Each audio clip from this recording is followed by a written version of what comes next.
Alright, so this is a suggestion via Discord. The name of the video is Why You Wouldn't Last 24 Hours in the Dark Ages. This is coming from the channel Medieval Madness. Yeah, guys, none of us would. I'm just going to be completely honest. So, looking at the title, it's not just you that you wouldn't last. I wouldn't last. And if you know anyone personally, they wouldn't last, bro. Okay? Listen, the lack of modern medicine alone will literally freak you out. Okay? None of the common creature comforts you're used to are gone. All of them are gone. You have none of them. They don't exist, guys. They won't exist for a really long time. Harsh living conditions. That the straight brutality and lawlessness of even being alive in that era would be crazy, bro. Everyone around you also would be an absolute idiot. Think about that for a second, guys. Everyone you encounter is going to be a complete idiot. If you like that, then maybe that's a good era for you, potentially, right? But just keep this in mind. Lack of knowledge and superstition, all right? They're trying to explain every single thing that's happening with random superstition and idiocy, okay?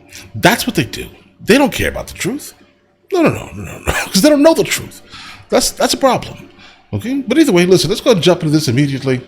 But all right, let's just do this.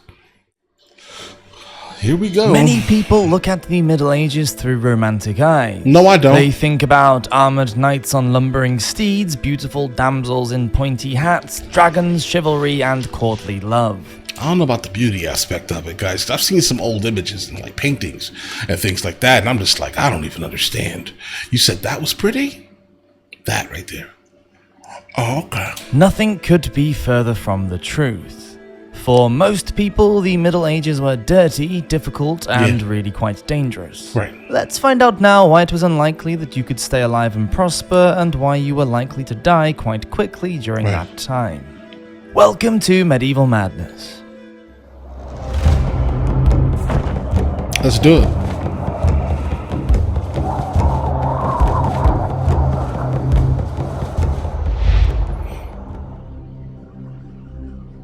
Communication, or the lack of it. Let's just suppose you suddenly arrived in medieval England, that there was some sort of time slip and now you were stranded in the middle of the 14th century. The first thing you would realize is that you wouldn't understand a damn thing anybody was saying. Nope. The ordinary people spoke Middle English, the posh people spoke French, and the clergy spoke Church Latin. Speaking only modern English, you might be able to understand the odd word, but an intelligible conversation with anybody is impossible at this point. A woman's worth. So now supposing you had picked up a little bit of the language, but you were unlucky enough to be a woman, then you would know all about hardship. Because of the importance placed on biblical text, medieval women were usually regarded as morally weak, meaning they were oppressed and treated as subservient. In particular, the writings of St. Paul highlighted men's authority over women and their need to stay silent in church and under the control of their husbands. For the peasant woman, work was gendered and she was responsible for the household chores. Not only spinning, brewing, cooking, weaving, and taking care of livestock and children, but also sharing the labor of the farm and fieldwork with the men. Women were expected to marry or become a nun. It is the first option that awaited the majority of women. Marriage meant pregnancy, and that meant childbirth. There was no modern pain relief or sterile hospital setting. Right. Complications that we now and a lot of them didn't make it. Consider to be inconsequential could prove fatal for the medieval mother and child. Having money and status didn't guarantee a safe birth, and a caesarean section was only performed if the mother was dying or already dead. In 1420s Florence, for example, 1 in 5 women died during labor. Death during childbirth was so prevalent that women were urged to write out a last will and testament long before giving birth, which kind of takes the shine off what should have been a joyous event. Yeah, I don't know how joyous they thought it was, though, bro. Because, I mean, this is why they had so many kids also, right? So if they didn't make it through delivery, let's say, right? That kid is probably not going to make it. Let's be honest. The kid is not going to make it. Based off of everything that generally happened back then, because they'd have like 10 kids, and by the time they were like 10, right? Let's say it was like a 10-year-old kid, he made it in life, basically, guys, because they all basically off themselves in some ridiculous manner, guys. Early life, early death. Today we consider the death of a child to be rare or unexpected, but here if we you go. were born in the Middle Ages, you would be lucky to make it even past your 5th birthday, as There we the go. child mortality rate was so high, and wild. 1/3 of children died before that age in medieval England. That's 33%, And dangers guys. would start whilst you were still in the womb. Unaware of the risks of alcohol-fetal syndrome, medieval women would have been blissfully knocking back huge quantities of ale or wine, or both, throughout their pregnancies. And don't get me started on their nutrition.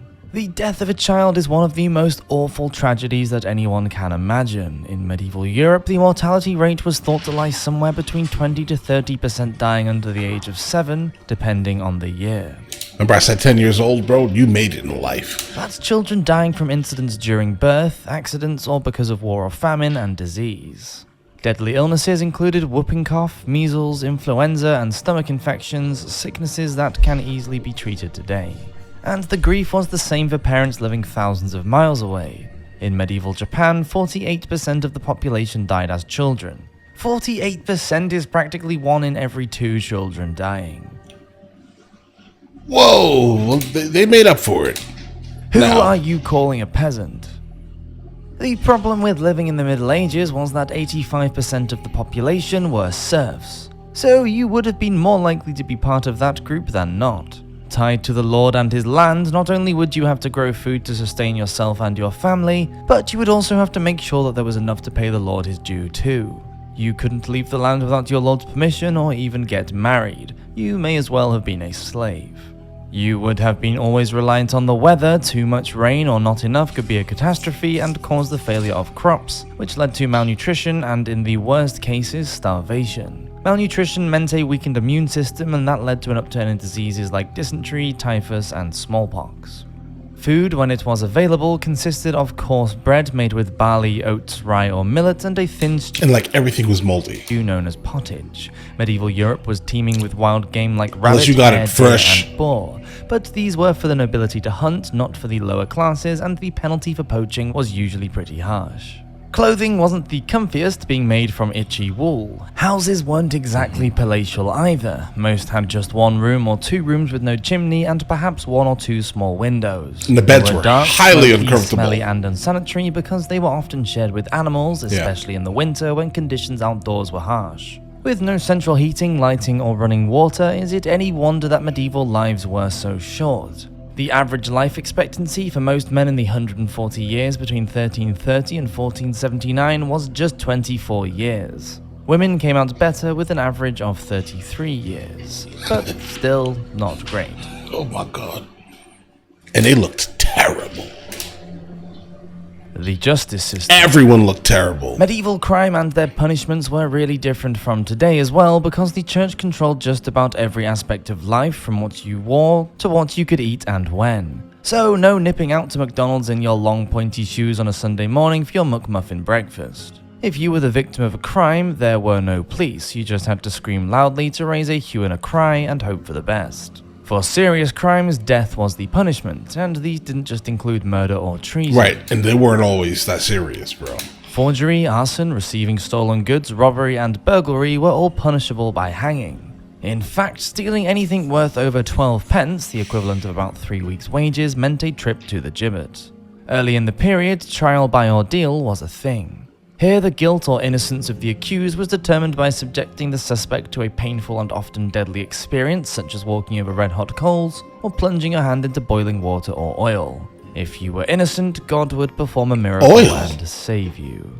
Petty crimes like being in debt, gambling, Oil? playing football, or using abusive language Oh in the my street God. were also dealt with quite harshly, with punishments ranging from public humiliation in the stocks or pillory to branding or imprisonment. Many people died in prison because of the unsanitary conditions and lack of decent food. Most crime was linked to theft because of poverty, so there was a lot of it about. War, what it isn't good for. The list of wars throughout the world during the 1,000-year period of the Middle Ages is insane. In total, there were over 370 wars across many empires, with the last one, the Italian War, finishing in 1504. And bro, this is why, depending on which time and where you were placed specifically at that, in this era, right? You're not making it, bro. Like if you just got teleported there, bro, I'll give you a week, right? I mean, no, I'll give you 3 days because I'm almost positive you're not gonna be able to make it off of that, off of what they call water, bro. All right, that, and then of course you may get thrown into one of these scenarios. Many were thought to see which incompetent was going to sit on the throne next as king or queen. and Which others were contested incompetent? for what were thought to be noble reasons, such as the Crusades. But then, as it is today, it was the common people who were left to pay the ultimate price. Obviously. As a serf, and because of the European feudal system, if you lived in the kingdom of one of two rich people who wanted to have a go at each other, then you would be obligated to fight. Peasants had to supply military service to their liege lord on a regular basis. Men were only sent away for short periods of time, so if you were lucky enough not to die in the first 40 days, you could return home.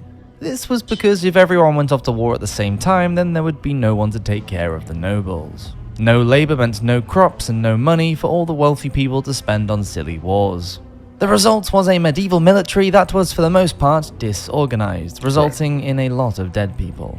And the noblemen didn't evade death either. Around 30% of them died in one skirmish or another. As for the commoners, no one really knows the victim numbers. They were thought to be so insignificant that nobody ever kept a tally. We can only estimate the casualties from medieval wars, both soldiers and the innocent bystanders caught up in the conflict.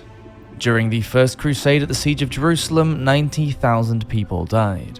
In all, during the Crusade years from 1095 until the end of the 13th century, there were between 1 to 3 million deaths. The Hundred Years' War, fought between 1337 and 1453, produced between 2 and 3.5 million fatalities. And in Asia, the Mongol invasions and conquests that took place during the 13th Even and higher. 14th centuries ended with the loss of between 30 and 40 million lives. Yeah. It really wasn't a good time to be a soldier or No. a peasant. Or alive.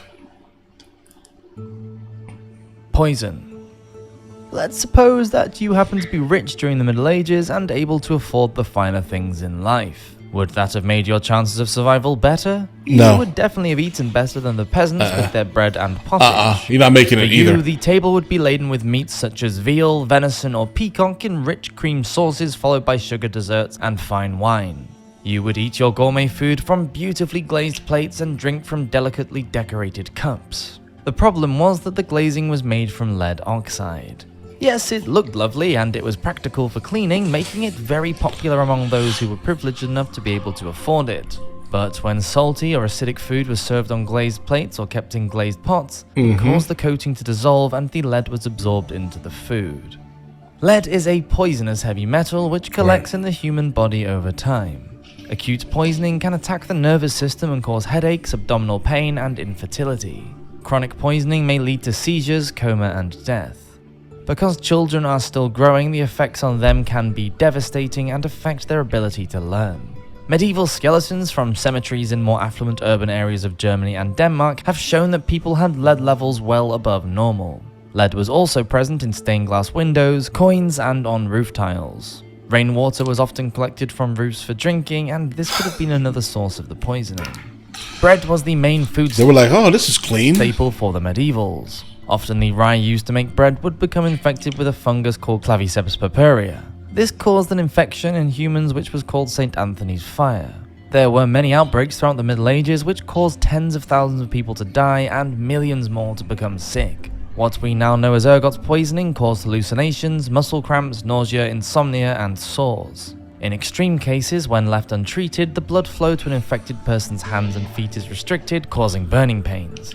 Gangrene can set in and fingers, toes, hands, and feet can turn black and drop off. Some historians believe it is ergot poisoning that is responsible for some of the dancing epidemics that occurred between the 14th and 17th century. Okay, explain. These epidemics involved groups of people, sometimes thousands at a time, dancing erratically in the streets until they collapsed from exhaustion and/or injury.